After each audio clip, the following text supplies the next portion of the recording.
नमस्कार दोस्तों, मैं रजनीश कुमार आप सभी का बहुत बहुत स्वागत करता हूं आपके अपने YouTube channel Rajneesh Ramesh official के आज के खास वीडियो में। भाइयों, आज के वीडियो में बात करने वाले हैं उत्तर प्रदेश में होने वाले 9 विधानसभा सीटों पर उपचुनाव के बारे में। उन्हीं में से आज हमने एक सीट ली है मझवा, मिर्जापुर जिले की मझवा विधानसभा सीट पर जो उपचुनाव होने वाला है, आज हम उस पर चर्चा करेंगे। तो मिर्जापुर जिले की मझवा सीट, जहां से 2022 में डॉक्टर विनोद कुमार बिंद ने जीत दर्ज की थी, लेकिन 2024 लोकसभा चुनाव में भारतीय जनता पार्टी ने इनको भदोही लोकसभा क्षेत्र से प्रत्याशी बनाया और इन्होंने जीत दर्ज की। उसके बाद मझवा विधानसभा खाली हुई, जिसके चलते 2024 में ये उपचुनाव हो रहा है। तो आज हम बात करते हैं इस पर थोड़ा सा विस्तार से और समझेंगे कि यहाँ कौन सी पार्टी मजबूत स्थिति में दिख रही है। तो पहले बात करें 2022 में उत्तर प्रदेश में हुए विधानसभा चुनाव के परिणाम की, तो हम पाते हैं कि बीजेपी पार्टी के डॉक्टर विनोद कुमार बिंद 1,03,235 मत प्राप्त करके यहां से जीत दर्ज किए थे 2022 विधानसभा चुनाव पर। समाजवादी पार्टी के प्रत्याशी रोहित शुक्ला यहां पर 69,648 के साथ दूसरे नंबर पर रहे थे। वहीं बात करें बीएसपी पार्टी की, तो पुष्पलता बिंद यहां पर 52,990 मत पाकर दूसरे नंबर पर रही थी। लोकसभा चुनाव जब हुआ था, तो ये जो मझवा विधानसभा है, ये मिर्जापुर लोकसभा क्षेत्र के अंतर्गत आती है। और यहाँ जब 2024 में लोकसभा चुनाव हुआ था, तब भारतीय जनता पार्टी एनडीए समर्थित अपना दल एस की अनुप्रिया पटेल यहाँ से मझवा विधानसभा पर 94,061 मत प्राप्त की। वहीं समाजवादी पार्टी इंडिया गठबंधन के प्रत्याशी रमेश बिंद यहाँ पर 92,299 मत प्राप्त किए और लगभग 1,762 वोटों से यहाँ पर अनुप्रिया पटेल आगे रही मझवा विधानसभा पर 2024 में। अब बात करें उपचुनाव 2024 के लिए, तो समाजवादी पार्टी ने यहाँ से अपने प्रत्याशी डॉक्टर ज्योति बिंद रमेश बिंद की ही बेटी हैं। बीजेपी पार्टी ने यहाँ से सुचिस्ता मौर्य को अपना प्रत्याशी बनाया है। वही बात करूं बीएसपी पार्टी की, तो बीएसपी पार्टी ने यहाँ से दीपक तिवारी को अपना प्रत्याशी बनाया है। दो चीजें यहाँ आपको साफ होती है कि जब बीजेपी ने 2022 का विधानसभा चुनाव हुआ था, तब यहाँ पर उनके प्रत्याशी डॉक्टर विनोद कुमार बिंद रोहित शुक्ला जो दूसरे नंबर पर रहे थे, उनसे एक अच्छे मतों से जीत दर्ज की थी।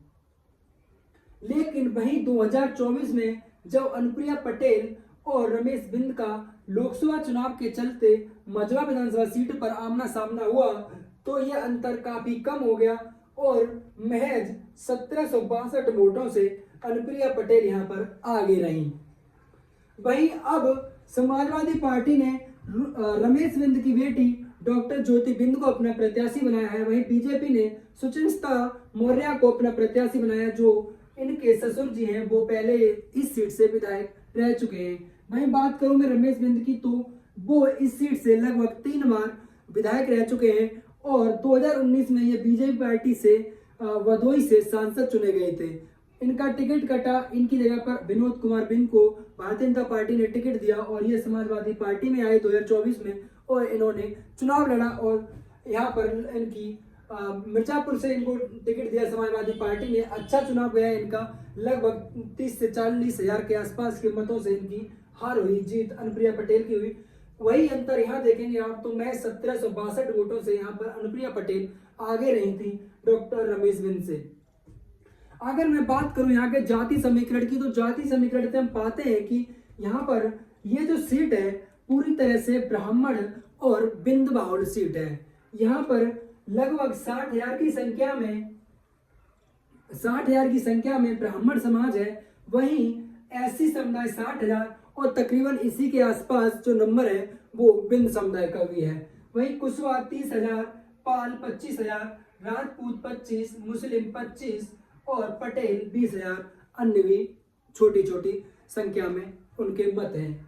तो जब इन तीनों ही जो उपचुनाव के लिए जब तीनों पार्टी ने अपने कैंडिडेट का ऐलान किया है, उसको अगर हम देखते हैं, तो बीएसपी पार्टी ने यहाँ पर समाजवादी और बीजेपी पार्टी को परेशान करने के लिए उनके साथी समीकरण को बिगाड़ने के लिए यहाँ से दीपक तिवारी को वोट दिया है।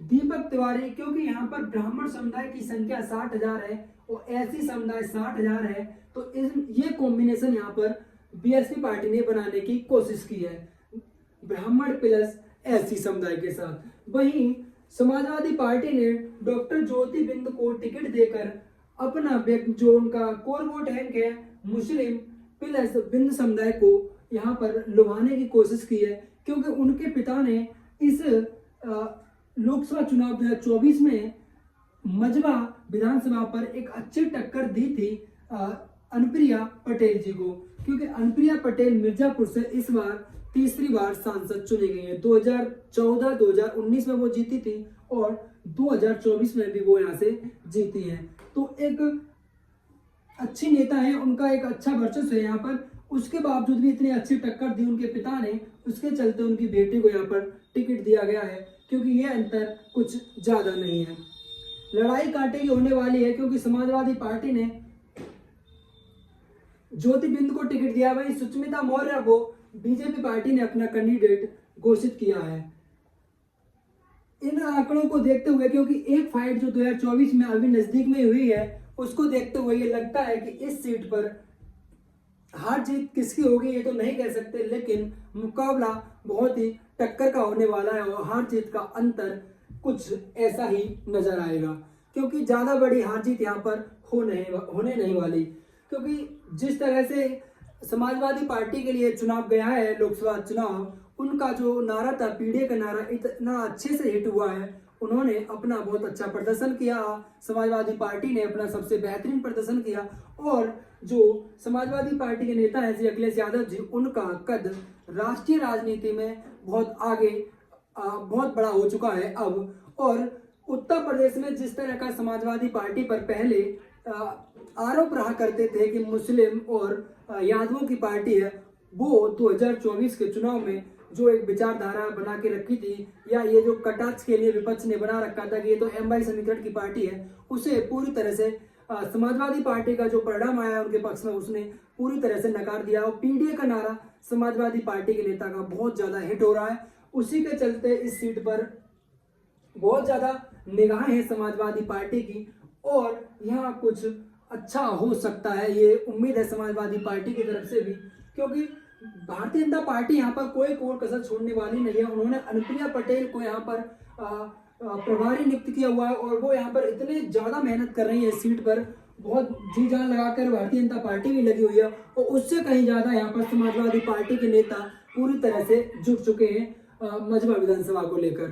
तो हार जीत का तो जिसको जैसा होगा वो 23 नवंबर को पता चलेगा, 13 नवंबर को यहाँ वोटिंग होनी है, लेकिन इस सीट पर जो लड़ाई है वो कांटे की होने वाली है। और भारतीय जनता पार्टी के भी कई नेता तो खुले मन से इस बार स्वीकार कर चुके हैं कि जो उपचुनाव होने वाला है उत्तर प्रदेश का, ये उपचुनाव पूरी तरह से समाजवादी पार्टी का होने वाला है, क्योंकि समाजवादी पार्टी इन सभी सीटों पर मजबूत नजर आ रही है, क्योंकि सारी की सारी सीटें पीडीए वाली सीटें हैं और इस बार समाजवादी पार्टी के नेता का पीडीए का नारा बहुत ज्यादा हिट हुआ है और उसके चलते हुए समाजवादी पार्टी का जो ग्राफ है उत्तर प्रदेश में वो ऊपर जा रहा है और वहीं भारतीय जनता पार्टी का ग्राफ नीचे जा रहा है। तो कुछ भी हो सकता है, हार जीत तो 23 नवंबर को पता चलेगी। ये थी मेरे जो जानकारी मजबा विधानसभा क्षेत्र को लेकर। अगर आपको जानकारी पसंद आई हो तो वीडियो को लाइक करना, आपका जो भी कमेंट जो भी सवाल है सुझाव हो कमेंट बॉक्स के माध्यम से मुझ तक जरूर भेजें। मैं आपके सवाल और सुझाव दोनों का उत्तर देने के लिए अपने आप को पास समझता हूं। तो अगर आप हमारे वीडियो पहली बार आए तो आपसे एक निवेदन रहेगा कि चैनल को सब्सक्राइब करके बेल आइकन ऑन कर लें, जिससे कि आगे आने वाली वीडियो में हमारा और आपका जुड़ाव बरकरार बना रहे। तो मिलते हैं अगले वीडियो में, तब तक के लिए जय हिंद जय भारत।